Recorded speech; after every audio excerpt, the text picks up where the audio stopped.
নমস্কার, আমি সুমনা। আশা করছি আপনারা সকলেই খুব ভালো আছেন। আর এই প্রথমবার আমি আমার হাজব্যান্ডকে ছাড়াই ছেলেকে নিয়ে কোনো আত্মীয় বাড়ি গেলাম। তো ওর কাজ থাকার কারণে ও যেতে পারলো না, আমি আর ছেলে মিলেই গেলাম। এক পিসতুতো বোনের স্বাদের অনুষ্ঠান ছিল, সেই জন্য। আর আমি আর আমার ছেলে মিলে বসে পড়েছি টোটোতে।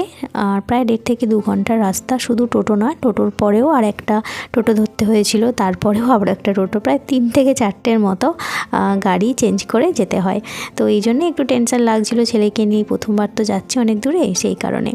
তো যাই হোক, এরকম মাঠের মাঝখান থেকে ঢালাই করা রাস্তা, বেশ যেতে ভালো লাগছিল গ্রাম্য পরিবেশ দেখতে দেখতে।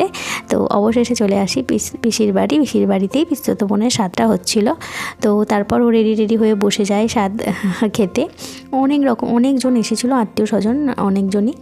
তো প্রথমে ওকে বলা হলো একটু করে সব মিষ্টি একটু করে কেটে খাও। জানেনই তো, কোনো অনুষ্ঠান হলে বিভিন্ন মানুষের বিভিন্ন রকম মতামত।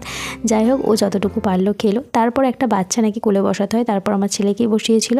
আর ও এতগুলো লজেন্স একসাথে দেখে কনফিউজ হয়ে যাচ্ছিলো কোনটা খাবে। তো শেষ পর্যন্ত এই যে গাড়ি ওলা লজেন্সটাই তুললো। তারপর ও দুপুরের দিকে ভাত খেতে বসে যায়। আমরাও তাড়াতাড়ি খাওয়া দাওয়া করে বেরিয়ে পড়ি, কারণ ছেলেকে নিয়ে এত দূর আসতে হবে। আজ ভিডিওটা এতটুকুই রাখলাম, দেখা হবে অন্য কোনো ভিডিওর সাথে। সকলে ভালো থাকবেন, সুস্থ থাকবেন।